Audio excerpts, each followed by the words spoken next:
Mother earth.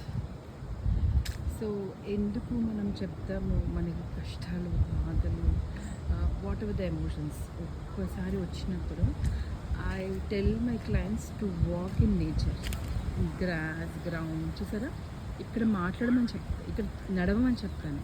ఎలాగా 8 డైరెక్షన్లో కానీ or barefoot walk on the green grass అని చెప్తాను. So it's New Zealand. సో ఇక్కడ చూసారా ఎంత పెద్ద పెద్ద చెట్లు ఉన్నాయో. ఈ చెట్టు చూడండి, ఇది కొండ మీద కట్టాలి. కొండ మీద ఇంకా రూట్ స్ట్రాక్స్ ఎలా ఉన్నాయి. ఇది గ్రౌండ్ అయింది, ఏంటి కంప్లీట్గా అర్త్ ఎనర్జీని తీసుకుంటుంది. So when you take earth energy, ఆటోమేటిక్గా మీరు మీ ఛాలెంజెస్ని ఓవర్కమ్ చేయాలి. అంటే ఛాలెంజెస్ ఉంటాయా, ఉండవా లైఫ్లో అని చెప్పను. Everything will come. అదే కదా రాత్రి పగలు, పొద్దున్న రాత్రి పగలు, ఇంకా మంచి చెడు, ఇంకా కుడి ఎడమ, తూర్పు పడమర, అలాగా లైఫ్లో కూడా సమతుల్యం ఉంటుంది. So we will all have is a balancing nature, balance చేసుకోవాలి. సో ఆ బ్యాలెన్స్ చేయడం is nothing but earthing your self.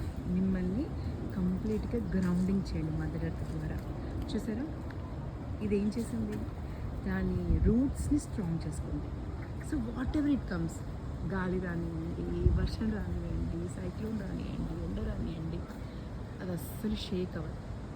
And ఇంకా దాని బ్రాంచెస్ కూడా అన్ని రకాలుగా అన్ని వైపులా వచ్చేస్తుంది. ఈ చెట్టు యొక్క ఇది చూసారు, ఇక్కడ ఉన్న చెట్లన్నీ అంత. So always be grounded, humble and more calm. The things will automatically fall in place. అర్థమైందా?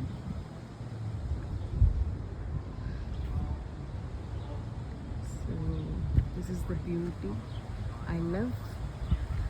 నేను కూడా ఇక్కడ వాక్ చేస్తున్నాను. Thank you mother earth, thank you, thank you, thank you for bringing me here.